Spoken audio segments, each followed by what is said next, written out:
Hello and welcome to Coffee and Junk, where we talk about practical life skills to help you get smarter, achieve more, and win big in life. I am your host, Abhishek. Let me ask you a question. When was the last time somebody gave you a fact that made you change your mind instantly? Most likely, we cannot think of a verifiable example. And yet, when trying to persuade others, we often employ facts and arguments thinking that they would change the mind of the other person. More facts means stronger argument. That's what we tend to think. But unfortunately, that is not the case. Persuasion is more than just putting facts out there and be done with it. But unfortunately, that is what we exactly do all the time. Think of the first thing we do when somebody disagrees with us. We try to educate them with facts, and when that fails, we conclude that they are a bunch of idiots. While facts and arguments are indeed important, you also have to understand what's already in their head and how those ideas got there in the first place before you can change somebody's mind. You have to know where they are coming from. Persuasion isn't always like, here are the facts, and if you do not get them, you are an idiot.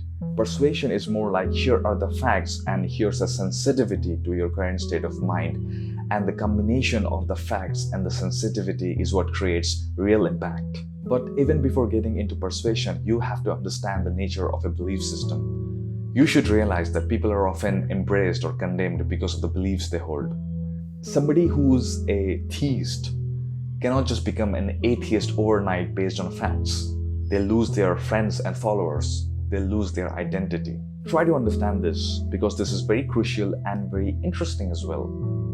One function of our mind is to hold beliefs that are bound to bring us the greatest number of friends and followers and disciples, rather than beliefs that are most likely to be true.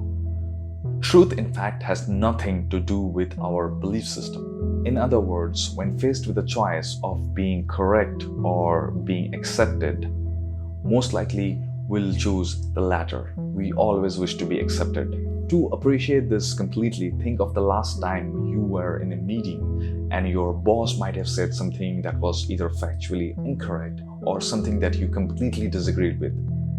Did you go ahead and correct him? Leo Tolstoy has famously said, "The most difficult subjects can be explained to the most slow-witted man if he has not formed any idea of them already, but the simplest thing cannot be made clear to the most intelligent man if he is firmly persuaded that he knows already, without a shadow of doubt, what is laid before him." And apart from the innate need to be accepted, we also need psychological safety in order to change our minds. We need to know that we are still going to be part of the community even if we disagree. We need to know that we are not going to lose a friend. We need to know that promotions aren't affected because of disagreement. And this is one of the reasons why it is easier to argue with a spouse. That wedding ring represents a promise that you are not going anywhere, at least not easily. And it is this very promise of the wedding ring that makes us feel safe in a relationship. It gives us perceived permission to argue, to try and persuade that you are wrong and I'm right. Friendships are another interesting example. When we argue with a friend, we know that we have disagreed with them before and we still haven't lost the friendship, right? We need this psychological cushion. So when it comes to persuasion, there are two things that are very important: likability and social proof. We are most likely to be persuaded by somebody we like. Think of the last time you did not like or respect somebody and still they were able to change your mind. It almost never happens. People we do not like and respect cannot persuade us, no matter how logical they are. So it is very important for you to sell yourself before you sell your ideas. Advertising companies employ celebrities for this very reason, right? Another aspect of persuasion is social proof. When it comes to changing our minds, we are most likely to do something if we see a lot of other people doing the same exact thing. In the 1950s, a psychologist named Solomon Asch conducted a series of experiments, commonly known as the Asch conformity experiments. The experiments revealed the degree to which a person's own opinions are affected by those in groups. Asch found that people were ready to ignore reality and give an incorrect answer to conform with the rest of the group. In one such experiment, subjects were shown a line in a card and asked to identify a line of the same length among 3 lines drawn on another card. Actors in the group were instructed to say out loud the wrong answer. Although the answer is very obvious, and I'm sure it's very obvious to you as well, a shocking number of subjects in fact gave the wrong answer in order to confirm with others in the room. In another similar study, a subject walked into an elevator with a group of actors who immediately turned and faced the back of the elevator. What do you suppose the subjects did? Despite our best intentions to override our evolutionary programming, we often fall short. We follow the crowd, even if they're wrong.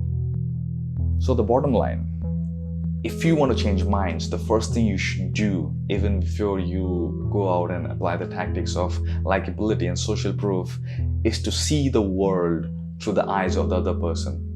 Seek to understand their position and why they hold it. Empathize with them, identify with them, and then, and only then, have you done the work required to persuade others. That's all for today. Make sure to subscribe right now. Just click on the subscribe button below and make sure to turn on notifications.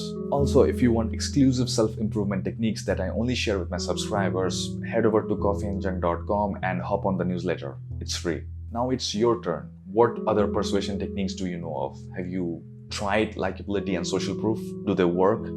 Either way, let me know by leaving a comment below right now. I'll see you next Monday with a new video and a new idea. Till then, peace. Before going, I want to take a moment to thank my patrons, without whose support this video would not have been possible. Support my work by visiting my Patreon page right now. Link is given in description, and thanks for your support in advance.